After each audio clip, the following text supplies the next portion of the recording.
आपल्याला sum of first n term ही term माहिती S n is equals to n upon 2a plus n minus 1 into D.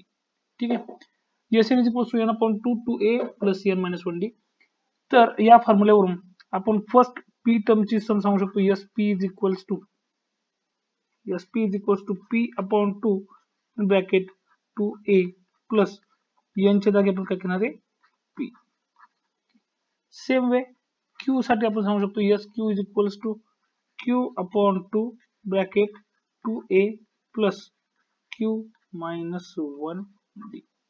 ठीक आहे, condition ही सांगितली की दोन्ही ज्या व्हॅल्यू आहे त्या सेम आहे, म्हणजे p upon 2 bracket 2a plus p minus 1 D is equals to q upon 2 bracket 2a plus q minus 1 D bracket close.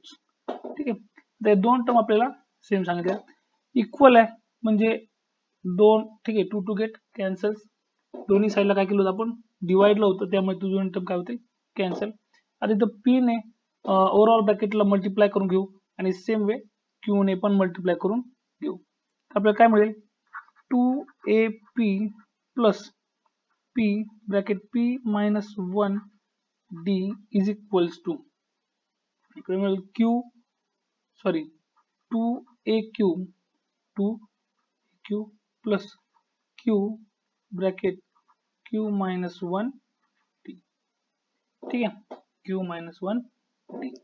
आता इथून पुढे काय करणार आहे आपण, तर ए, ठीक आहे, ए च्या टर्म सेम साइडला, so 2ap minus 2aq equals to 2ap minus 2aq is equals to काय असेल तर q bracket q minus 1 D minus p bracket p minus 1 D. ठीक आहे, 2a इथं कॉमन मिळेल आपल्याला, मग 2a कॉमन घेतला तर आपल्याला मिळेल 2a bracket p minus q equals to या साईडला काय होईल d कॉमन घेतला तर ब्रॅकेट मध्ये q minus 1 minus p minus 1 bracket close. ठीक आहे, तर हा होईल 2a p minus q equals to d bracket मध्ये तर मल्टिप्लाय करून घेतलं तर हा होईल q square minus q minus p square plus p. Reason काय असेल तर हा मायनस मायनस प्लस होऊन जाईल. ठीक आहे, पुढच्या स्टेपला काय करू आपण 2a p minus q is equals to d bracket. ठीक आहे, q square minus p square minus p square plus p minus q. आता q स्क्वेअर मायनस p स्क्वेअरला मी q स्क्वेअर मायनस p स्क्वेअरला q minus p q plus p या step मध्ये लिहू शकतो किंवा ही स्टेप या स्टेप मध्ये कन्वर्ट करू शकतो. त्यासाठी मी करतो 2a p minus q is equals to d q minus p q plus p plus p minus q. वाटलं तर एक ब्रॅकेट टाकून देऊ. ठीक आहे, आता या साईडला p मायनस q आहे, हा तर p मायनस q आपल्याला आलेला आहे.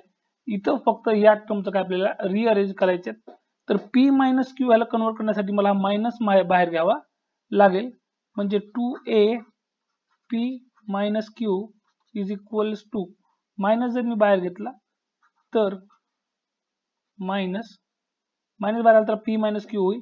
हा आपल्याला कॉमन घ्यायचा आहे, मग इथं काय करू डायरेक्ट आता मायनस p मायनस q. ठीक आहे, कारण मायनसने मायनस q होऊन जाईल आणि प्लस p येतो पण मायनस होऊन जाईल, प्लस इथं आपल्याला 1 मिळणार आहे कारण आपण p मायनस q ब्रॅकेटच्या बाहेर घेतोय. ठीक आहे, मग हा p मायनस q काय होईल कॅन्सल होऊन जाईल, म्हणजे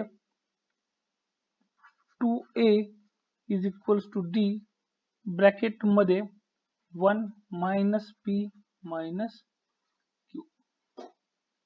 ठीक आहे. 2a is equal to D ब्रॅकेटमध्ये 1 मायनस पी मायनस क्यू. तर याच्या पुढच्या स्टेजला ठीक आहे वाटलंच तर ह्याला आपण सध्या एक इक्वेशन म्हणून करून टाकू, याला म्हणून इक्वेशन 1. ठीक आहे. आता त्यांनी आपल्याला सांगितलं होतं sum of first P plus Q terms. सरळ आपण फॉर्म्युल्याचा यूज करून त्या टर्म आपण इथे लिहू शकतो. ठीक आहे. 2a plus P plus Q minus 1 D. ठीक आहे. मला 2a ची व्हॅल्यू इथं जी मिळाली आहे ती 2a ची व्हॅल्यू मी इथं पुटअप करतो. ठीक आहे. p plus Q upon 2 bracket मध्ये 2a च्या जागी काय करणार मी आता d bracket 1 minus p minus Q plus p plus Q minus 1 d. ठीक आहे. हा होणार आता p plus Q upon 2 bracket मध्ये d d. ठीक आहे. दोन्ही मध्ये आपल्याकडे d अवेलेबल आहे. ठीक आहे. दोन्ही नंबर्स मध्ये 1 minus P minus Q plus P plus Q minus 1. ठीक आहे. हा झाला. आता इथं काय होईल, इथं मला मिळेल पी प्लस क्यू. ठीक आहे. P plus Q upon 2 bracket D bracket. आता ब्रॅकेट मध्ये इथं काय होतंय, हा इथं 1 प्लस आहे आणि हा 1 मायनस आहे, तर हे दोन काय होतील कॅन्सल. ठीक आहे. सोबत इथं पी मायनस आहे, इथला पण पी प्लस आहे. ठीक आहे. इथं पी काय आहे मायनस, हा पी मायनस आहे, हा पी प्लस आहे, हा कॅन्सल. हा क्यू मायनस आहे, हा क्यू प्लस आहे, हा कॅन्सल. हा 1 ऑलरेडी कॅन्सल झालेला आहे. याचा अर्थ D into bracket 0. So P Q upon 2 into D into 0 हा होईल 0. ठीक आहे. P upon Q sorry P plus Q upon 2 ला 0 न मल्टिप्लाय केलं ओव्हरऑल तर मला काय मिळालं